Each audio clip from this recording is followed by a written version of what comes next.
Maximum News, welcome to the review of the Xbox Bethesda show. And by that, I mean we're going to be talking about Starfield for 80% of it. Now, seriously, though, like, even regardless if you're hyped about it or you're hating on it, which a lot of people on both sides have been doing for the last 24 hours, it's the main thing to talk about. So we are going to be spending most of our time talking about it. But we will talk about a few other things that stood out to us from the Xbox Bethesda showcase. Very quickly, just my overall impression of it. You know, I'm not an Xbox brand loyalist like I used to be. I sort of stopped being that when the Xbox One came out. So I don't really approach the showcase as a fan. I sort of just approach it, okay, did you show me some cool stuff? And can I play it on the PC? And in that regard, I would say the showcase was fine. It's certainly better than Summer Game Fest was. But if you're an Xbox loyalist, I would understand being upset. There wasn't anything like Fable, Perfect Dark, Hellblade 2, nothing in regards to Halo, nothing in regards to Gears. But there were a bunch of really, really interesting games like Ravenlock, like Flintlock, a lot of locks, High on Life, Scorn getting a release date, Kojima joining, Wolong. But obviously, like I just said, we're going to be focusing on Starfield. So a lot of stuff to talk about. Let's just start with, well, maybe what I should start with first is introducing the two people that are going to be doing it with me. Yes, I said two. One, obviously, is Syb, the guy who usually does this stuff with me. He's not feeling very well, so please bear with him. He got the Vex. And another part of the Triple S League will be joining us today. She's been around for a while. She's Moon. Say hi, Moon. Hello, everybody. Yes. And so let's just get to it, guys. Let's just start off with general impressions. We'll get into things that we really liked about the trailer, our hopes for the game, and then we'll get into some things that we maybe didn't like, maybe some of the other criticisms people have had. So I guess I'll just start things off. Starfield was my most anticipated game of the year outside of Elden Ring. Back when it was still releasing in 2022. Now it's releasing in 2023. I had really high hopes for this game. I wanted it to be like everything that I wanted No Man's Sky to be back in the day, right? Which I shouldn't have expected it to be because it was made by an indie company and yada, yada, yada. We all know how that turned out.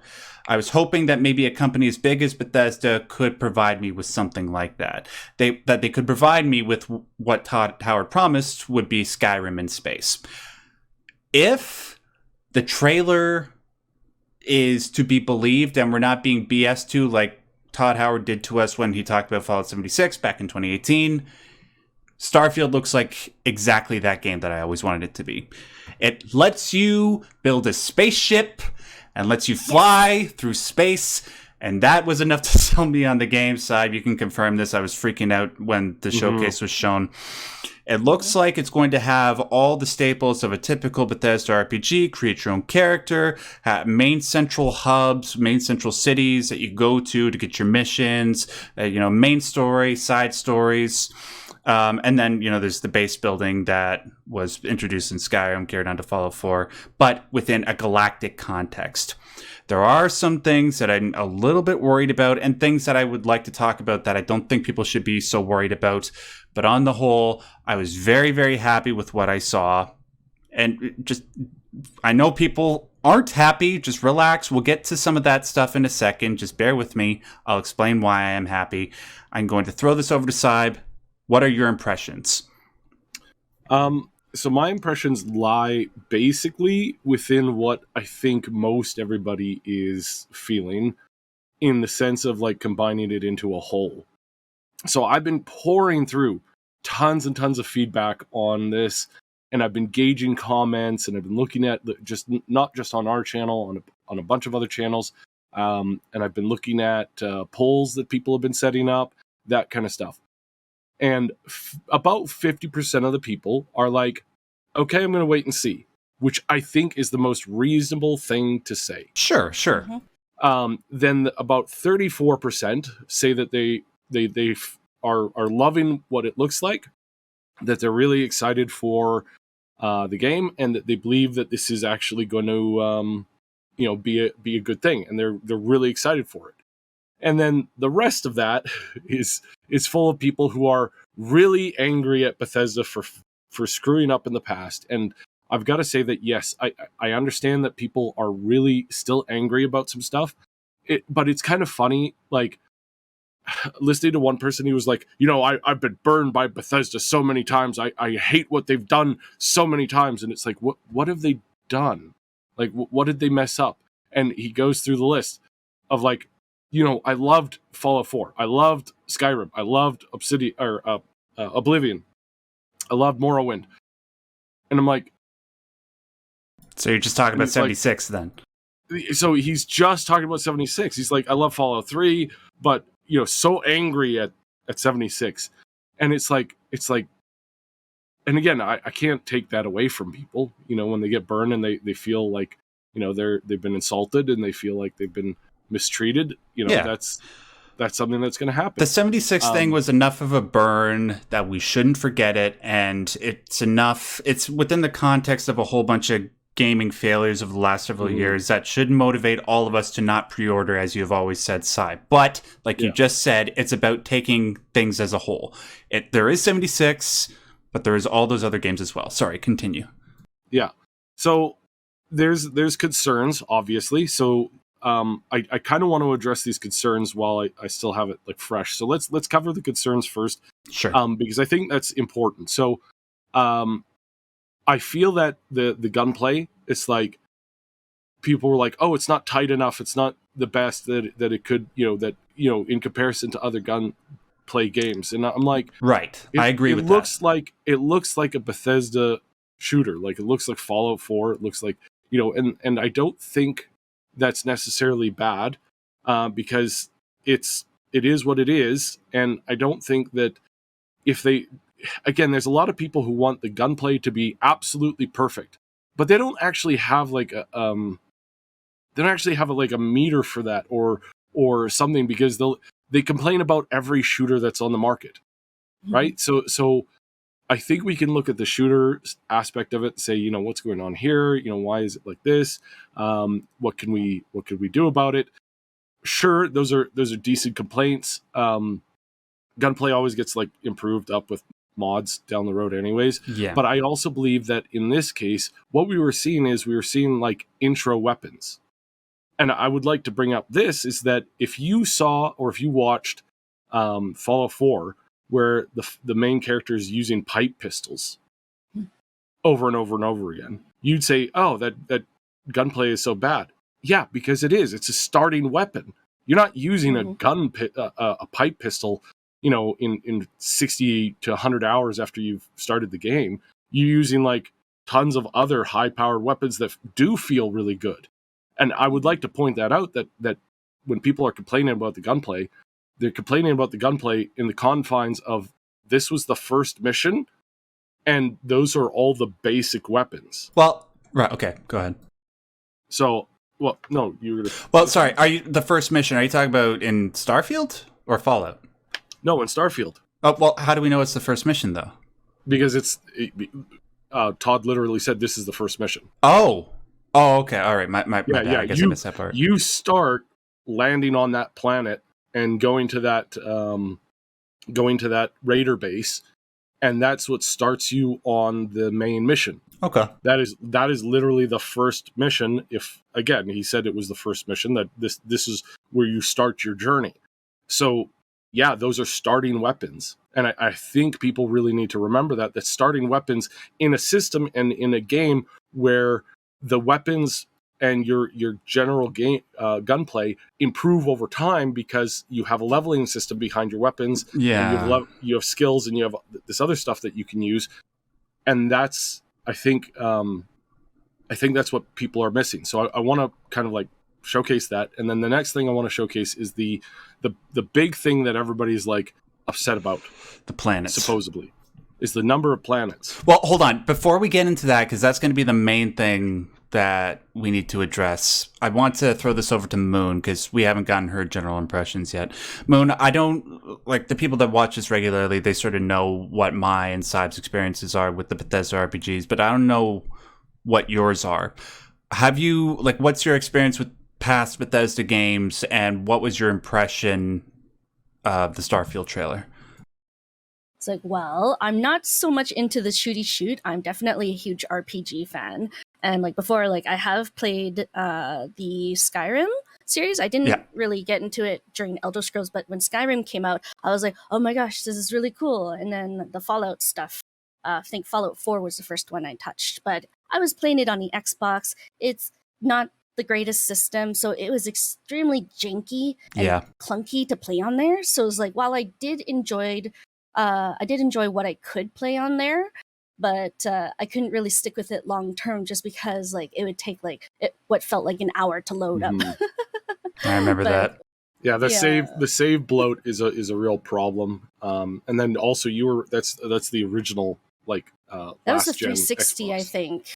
I was playing it on. Fallout 4 came out on the 360? No. Was it 360 or the one after? Oh, I don't one. remember. One after. There's One. too many of them. Too many Xboxes. Too many consoles. Yeah. Too many to keep up with. But PC is just better. Yeah, I agree. And I remember playing on the Xbox One and experiencing the same problems. It's part of the reason why I played like 10 hours of it and I just stopped. Because like with Skyrim before it's just when these games come out, they're in such a mess. But anyways, continue, man. Yeah, so like the parts that stood out to me the most in this trailer was the crafting system and the shipbuilding, because I'm all about that. I really like leveling up my gear and whatnot, and like I wouldn't be surprised if they also had like a crafting system for better weapons. And the ship part, I'm really excited because, like, you know, I think I've played a game before where you could, like, build the ship in, like, a 3D scape like that, but, like, I wasn't actually able to go inside. I could just play the ship, right? Just send the ship out and about. But with this one, I'm super excited to be able to build my ship and go inside. The interiors for those ships looked awesome. Star Citizen, eat your heart out. Right. And so I think that's a good point to jump over to the 1,000 Planets thing. Okay. Because there's been a bunch of games that have tried this in the past. Obviously, you know, the comparison everybody's making right now is it's No Man's Skyrim. Ha ha ha. But I'll tell you one thing that Skyrim has that really you didn't really see very much like good stuff in No Man's Sky, and that was their procedural generated interactive universe. No. It's the procedural interactive encounters that you encounter. It's the gameplay loop. It's the follow a fox and you will discover treasure. It's the walk down a road and you will encounter somebody doing something. Now, Todd has talked about this technology before and how in Skyrim that was like 1.0. In Fallout it was 1.1 essentially. This is like 3.0. Now, again, Todd has blown this stuff out of proportion before. Yeah. But I think that people are like, oh, I'm going to get to a planet and then there's going to be nothing there. It's just going to be a walking simulator for hours. And I'm like, I don't think that's the case, because they have, like, Bethesda is the best person in the company, in the gaming sphere that has like random encountered events that constantly that shift and change. And if this is like an upgraded version of that, then we're going to see a whole lot more. We're probably going to see a ton of stuff. And I think with the world building features, we probably will encounter bases and populations and towns and stuff on other planets that somebody else may not necessarily encounter in their game.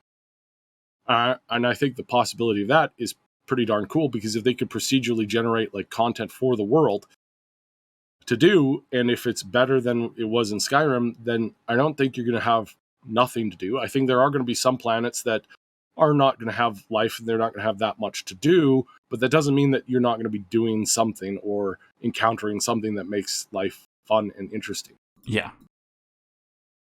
And people, on top of that, I understand why people, because it was such a problem when No Man's Sky came out, and that was really the only instance of that type of technology being used and it failing. The difference between No Man's Sky and Starfield is that alongside the procedurally generated content, there's going to be content that is curated by the developers, content that includes central hubs that everybody goes to. You know, we saw one of them, New Atlantis. Mm-hmm. No Man's Sky didn't have any of that. There wasn't any major settlements, major cities, branching quest lines that you would expect from a Bethesda RPG. It was virtually the same thing over and over. And that's fine. You know, like No Man's Sky got to a point where it worked. But even then, No Man's Sky as it is right now, I think it could have been so much better if it had that thing, which it seems like Bethesda is trying to add with Starfield. So keep that in mind. Just because there's 1,000 planets doesn't mean that you necessarily have to go to all of them. I'm sure that the majority of the game is going to center around those central hubs. And then if you go to those other planets, you will be doing that just in case you need like resources to build up your base, or you want to find a planet to settle on, or maybe there's achievements for discovering a certain amount of things on a certain amount of planets, that sort of thing. But I think there's a scenario here where I think you can argue that people are blowing this out of proportion. Now, we could be wrong. Maybe this will be like another No Man's Sky situation, but I think people are focusing too much on how this could turn out bad when there are scenarios where it could turn out good. Mm-hmm. Yeah. Anything else you want to... Yeah. Yeah, so one of the things that people are making lots of comparisons to from this to No Man's Sky. But No Man's Sky is not an RPG. Like, there's no RPG mechanics in No Man's Sky. There's very little conversations with aliens. There's no, like, you know, deep missions. It's very much a sandbox game, whereas this game actually has an actual mission, an actual storyline, and you're not told that you have to go visit all 100 systems. You're going to have a quest, a chain that takes you from point A to point B in the story, and you're going to have choices in between that. Yes. And even though like we might have to wait a few years before it's used to its fullest potential, we do know that because it is a Bethesda RPG, there will be modding tools. Bethesda is basically giving us the entire universe to like make quests on different planets.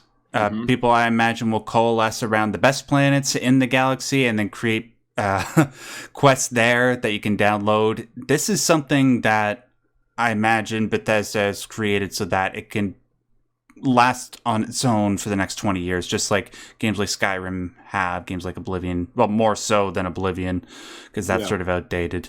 So ideally, Starfield would provide us with enough content right out of the box, which it always does. Even if the game isn't as good as past RPGs, it's still got like 100 plus hours of content. There's going to be so much more that the modders create with this, and I cannot wait. Let's see.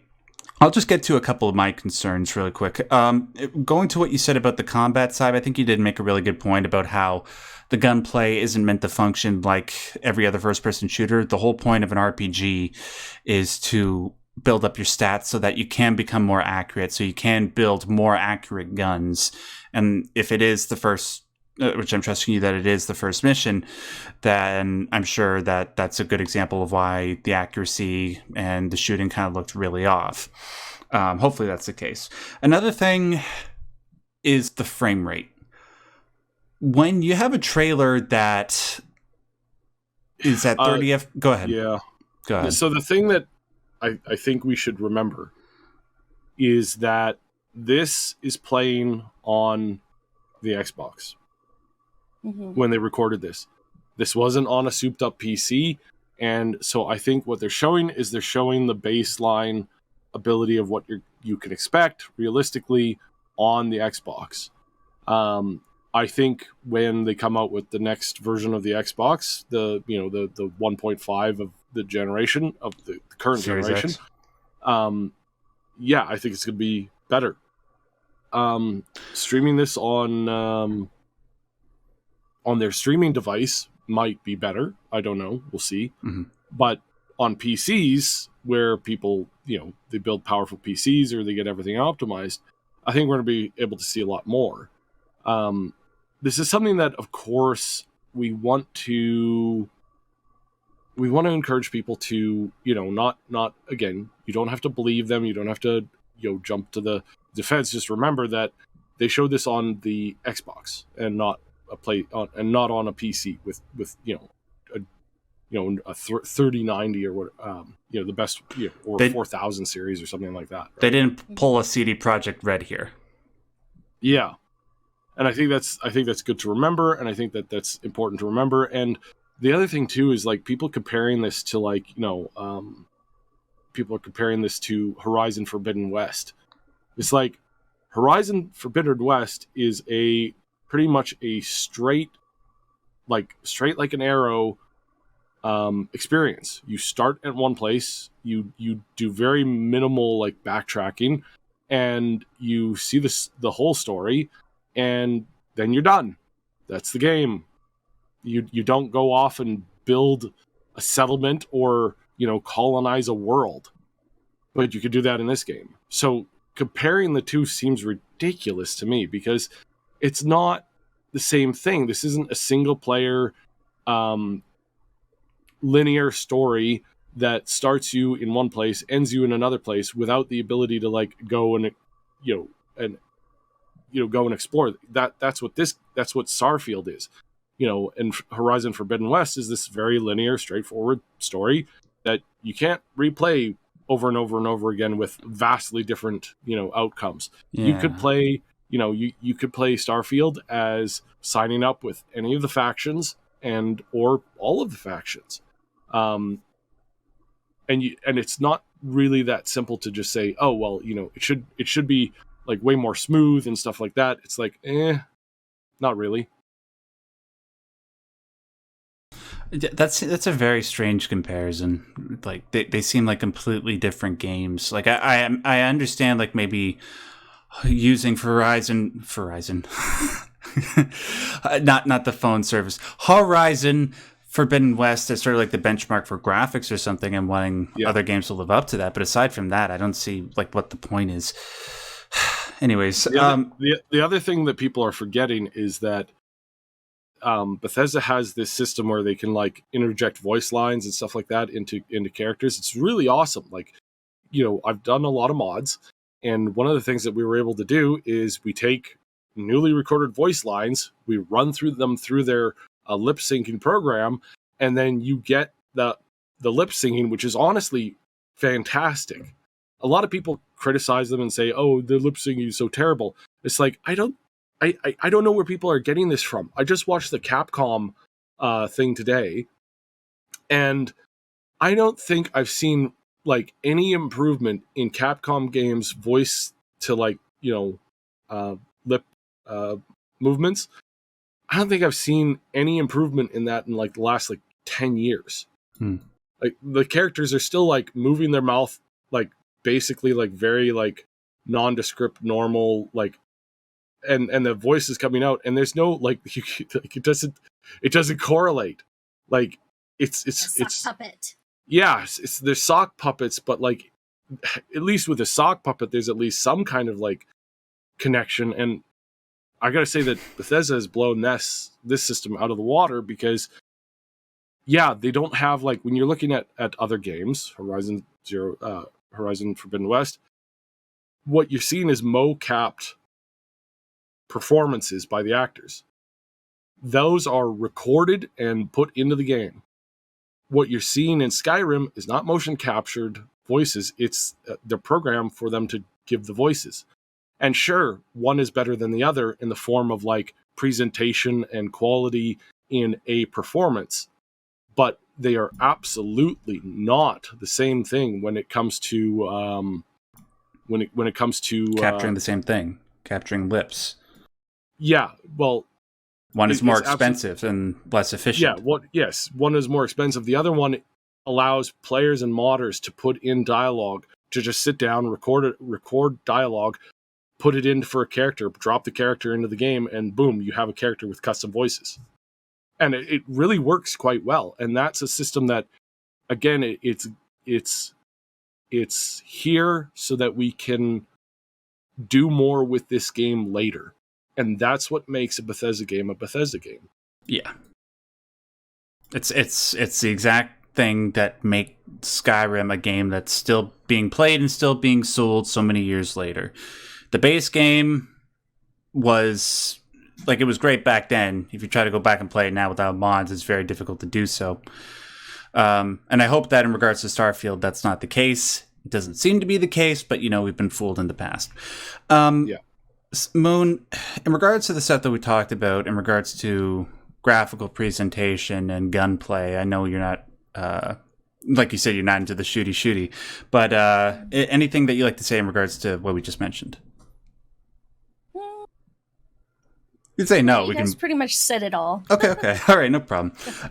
Pretty good. Now, let me see. Is there anything else in regards to Starfield that we want to cover that really stood out to us? Actually, I did have one thing that I wanted to ask Syb. We've been talking about Bethesda moving beyond the creation engine into greater technology, better graphical fidelity, and we saw that with the Starfield trailer. Generally speaking, there are things. It's kind of like what I said about the Resident Evil engine on the last show that we did when I was comparing it to the Callisto Protocol. There are things where it's like, holy crap, that looks really, really good. I can't believe they managed to make it look that realistic. And then there are one or two things where it's just like, really? That's the best you could do? Or it just sort of took me out by like how janky it looked. So, for example, with Starfield, the landscapes look ace. Like, they look really, really good. The far off stuff, the sky boxes, when you're actually flying your ship in space, that looks top notch. Even when it comes to the up close stuff, that tended to look pretty good too. And we know how bad things up close can look with some of the more recent Bethesda RPGs. But even in regards to Starfield, they look pretty good. But there are one or two circumstances where like some textures look really, really muddy or really, really blurry, and they didn't seem to really congeal well. And then there's some like character models where it looked really, really creepy and off-putting. Sometimes they look good. Like there was one guy wearing the spacesuit, and he was talking, and it looked really, really good. But then there was like the woman before where it zoomed in on her face, and she's not really moving in a very lifelike way like a person would talk when you're talking to them. It's sort of like the stationary dialogue that you would have with the Oblivion characters, that looked really off-putting. But aside from those things, that technology is like, they're making a decision to go back to the Oblivion style way of doing conversations, and I think that's a mistake, and I'm hoping that the modders can fix that. But yeah, so there's no voice protagonist, and all conversations automatically switch to first person, and so you're kind of locked into this view with this person. Where in Fallout 4, when you're talking with somebody, you didn't have to be in first person, and they were, continue to do things like, like use a cloth on the counter or something like that. And it's like, when you don't have that, I think that's a mistake, because it does make these characters look a little less lifelike. Most conversations I have with people is like, people are they're still moving around. They're still doing stuff, right? Multitasking. Yeah, multitasking. Very few people stand there and face each other like perfectly still, hands down at their side, and have a conversation. It's like, that's a very off-putting way of doing it. Yeah. But even during the show, he was doing the listen to me hands, trust me hands. He kept moving them around. And it's like, if the character's not even doing that, it's like, how realistic is that actually? Yeah. So that's one of the things that I don't agree with, but other people like that because it's a return to more of the Oblivion style of conversations. Right. It makes me feel nostalgic. And ultimately, for people like us, it's sort of, well, at least for me, it's kind of like a nitpicky thing, but I can see where other people would be like, okay, this is taking me out of the game. Yeah. And so that is one of those things where it's like, what is the better choice? I don't think there is an answer to that. I don't think there's an answer to, yes, it is this way or that way, 100% precisely. That I believe that there's a good chance that, what we're going to see there and what we're getting is a stylistic choice, and I think modders will fix it because let's face it, in this, the only thing they could have done to make everybody happy was to have a choice and have like toggles for like, do you want conversations to be in first person or third person? Do you want conversations to have a voice protagonist or not a voice protagonist? And those are a lot of things that you can't really justify that in the form of like trying to put every single option into the game and then just having a bunch of toggles that most people will never even like realize are there, and it's like it's kind of frustrating. It's kind of silly. It's kind of weird that happens that way. But yeah, right. People tend to complain about a lot of things, though. No, on the internet, in regards to Starfield. Okay, so we've gone about half an hour talking about this. I'd like to wrap things up, and then we'll just give final impressions. Is there any like major positive or negative that stood out to you that we haven't gotten to yet? The best positive is the ship fighting. I think the ship fighting is great. Yeah. The scope of the universe being as big as it is good. It looks interesting. I'm really excited to like get in and take things, apart. This comes from somebody who spent like 2,000 hours in Fallout 4 and 5,000, like 4,000 or 5,000 hours in Skyrim. It's ridiculous. But yeah, I think we're going to see some good stuff from this. And as far as like the downsides or things that are concerning, a lot of that is wait and see. A lot of people were like, they were shooting that one guy and he didn't even respond. It's like they were shooting the one guy in the back so that it could show you that if you shoot people in their jetpack, the jetpack malfunctions and explodes. That's what that whole thing was there for. So yeah, a lot of complaints like that. It's like a wait and see kind of thing. Are they a real complaint? Is it legitimate, or is it just kind of wonky and weird? And we'll see. Either ways, like, this is something that like we hope that he makes good on what he's presented to us so far. And for me personally, it's a wait and see sort of thing, because like I don't want to get burned again. But so far, I am optimistic, I guess you could say. Yeah, Yeah, at least it's like it's a galactic sci-fi exploration type RPG that's coming out, which will hopefully live up to its hype. Yes. I'm sort of right there with you. I am optimistic.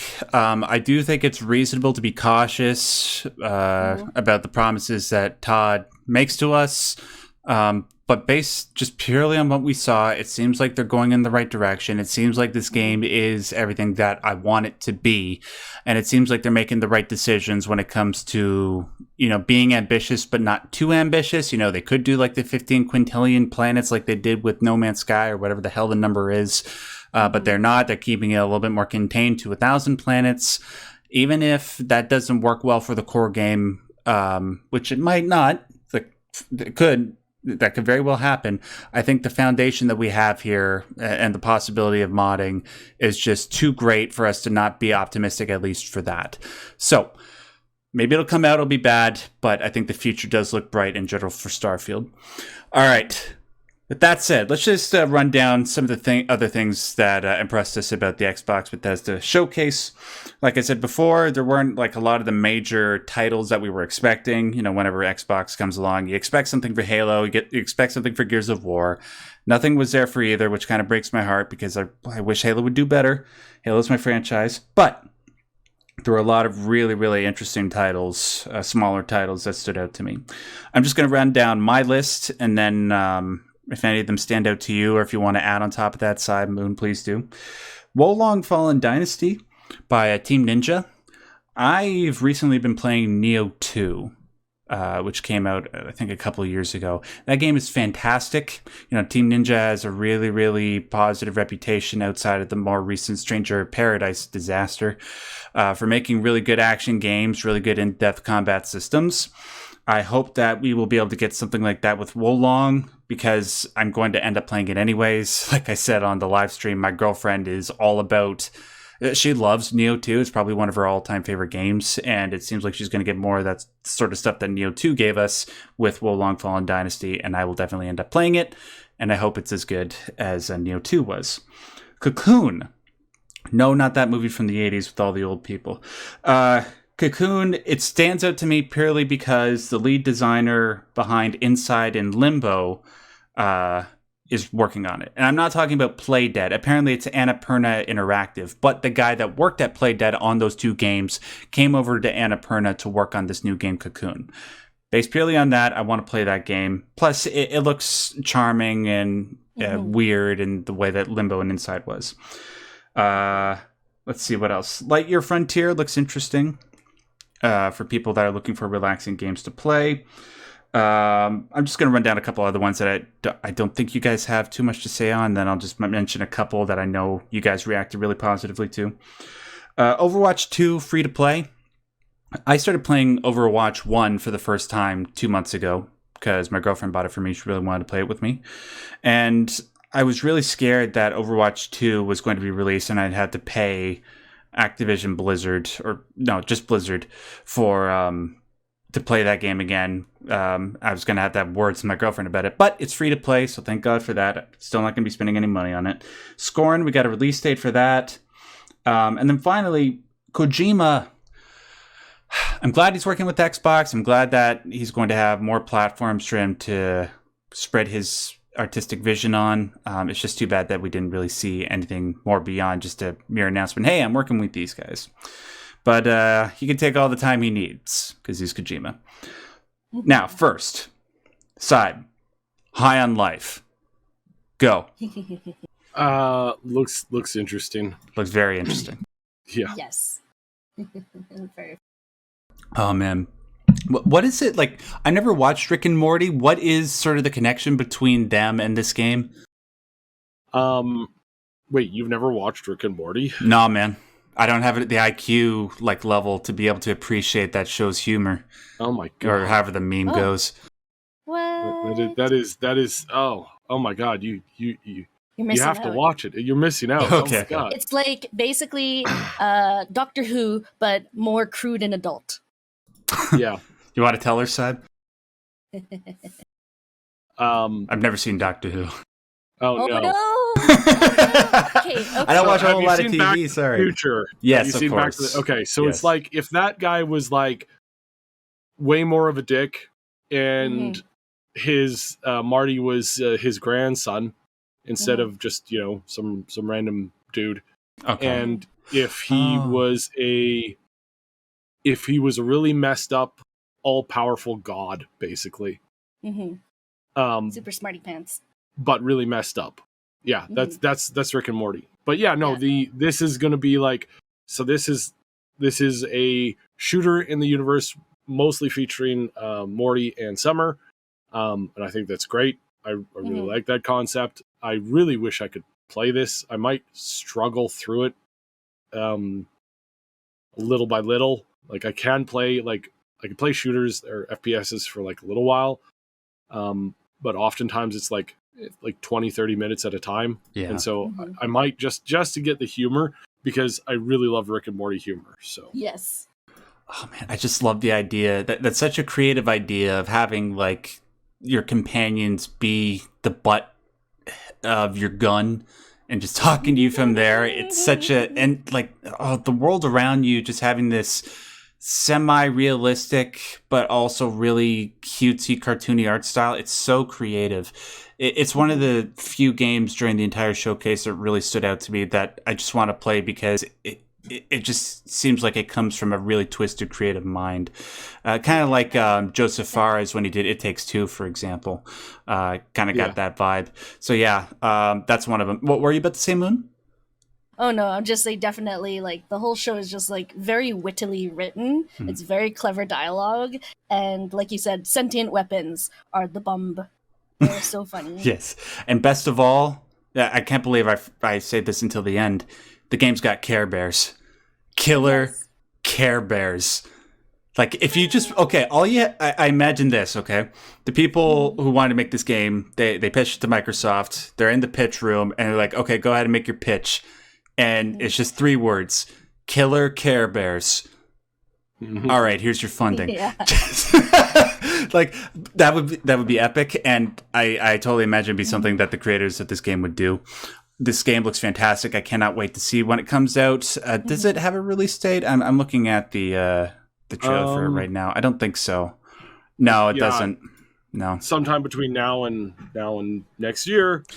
They did say a lot of these games were being released in the next 12 months. We'll see if that holds true for High on Life. Now, the next one, I know this one really stood out to all of us, including Moon, is Ravenlock. The semi-Alice in Wonderland type hack and slash game. Who wants to take that away? Oh, come on. I can't do all the talking. I don't remember that one very well. I was passing out, like I was like in between passing out. No, I like a lot of the old, like new old takes on the whole fairy tales and like classic stories thing, and like with just like the way that they've designed like the set, the environment, and the gameplay, like it just hits all the right buttons for me personally. So I really want to go exploring in there, and like the whole like hack and slash, like very active protagonist role for Alice is very appealing. Mm-hmm. It's there's if you. I'm sorry, I'm having a hard time just trying to think about how to describe what Ravenlock looked to people who haven't seen the trailer and are listening to this. Imagine Minecraft 2, if Minecraft 2 were a thing, like with some of the blocky aesthetics, but maybe combined with some more realistic looking textures, and then add in sort of a Alice in Wonderland motif, and you got Ravenlock. And then you had like the main character, it's not like the purpose of the game isn't survival like it is in Minecraft. It's more about running around these dungeons, hacking up enemies, kind of like a Ratchet and Clank type of thing. It's too bad that it's not really getting as much attention as everything else. I guess it's just because everybody's been so hyped for Starfield, and understandably so, that a lot of these other games are being pushed to the wayside. But it stood out so much to me that I think I might actually buy it whenever it comes out. Coming out in 2023, no exact release date. But aside from that, I think that was pretty much all the things that stood out to me, aside from Flintlock. But that game, I think it was Ash or you that said this side, that it kind of looks like Hellblade mixed with... Yes, and it was Sacrifice mixed with a Dark Souls type of aesthetic or combat system. And it's like, okay... But you know what I prefer is the actual Hellblade 2. You know? You feel me? Which one, unfortunately, we didn't hear anything else about. I think you're right, Saib. I think they announced that game too early. But who knows? Flintlock might work well on its own. But I just want Flintlock. I just want Hellblade 2 even more. So yeah, that was it. Definitely a better showcase on the whole than Summer Game Fest. I mean, anything was better than that travesty. And like, whereas that show only had 1 or 2 games that really interested me, here I had like 10. So kudos to Xbox. I enjoyed it as a non-Xbox partisan. I know it sort of sucked for people that are loyalists of the brand, but for me personally, I enjoyed it. Sai, Moon, anything else stand out to you, or do you just want to give your final verdicts on the show overall? Yeah, you go ahead. Oh, Scorn. Yeah. The whole like bio-horror thing is like appealing to me because I can detach myself from being like, yes, this is not real, but it's like aesthetically intriguing. And so like I'm very curious to see how it goes. I definitely will not be playing that game alone though. I was gonna say. Yeah. Like I'll definitely want company for that. But it's just like it hits kind of like that fascination with the horror genre that I have. And yeah, no, I'm very excited for that because I also like that it's not necessarily like a hack and slash shooter type. It's like kind of just kind of like puzzle solving as well, right? Exploration. Yes. So it's like kind of survival, but like kind of just like what's going on here? Why is this happening? Exploration. Yeah, it has all those elements. It seems like Scorn might be that type of innovative FPS that we were talking about when we were talking about the Summer Games Fest stuff that we wish more FPS games would do. Definitely the H.R. Geiger aesthetic helps with that, and that's part of the reason why I want to check it out. I hope that because Scorn has been in development for so long that will actually translate into quality. I hope that now that we finally have a release date, that means that they're confident in the game, but who knows? We've seen a lot of disappointments lately, and I really, really hope that's not the case here. Side? Yeah. Like, I think they may have done a disservice to their lineup by only talking about games that are coming out in the next 12 months. It would have been nice to see an update on half a dozen other projects that we're excited for. Fable. Just to see, like, just to know that they're en route, that they are coming, that they are, decent and whatnot. It's like an update would have been nice on some of those, clearly, but then again, you enter the same problem of like, well, we've been seeing ads and trailers for some games for decades, right?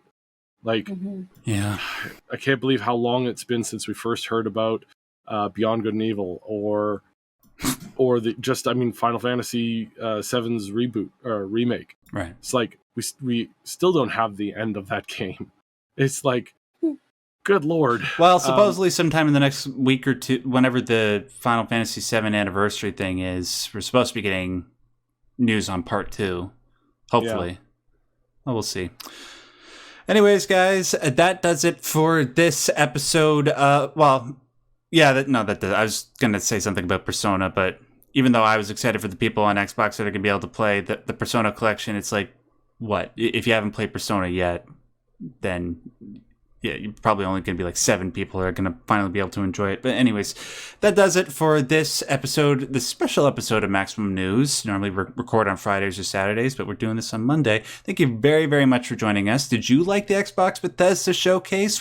Aside from Starfield, did you enjoy any of the other games? And if not, well, tell us what you thought about Starfield. Are you in the camp of cautiously optimistic? Did you hate what you saw that Bethesda showed you? Maybe tell us why, provided that you're not too toxic about it.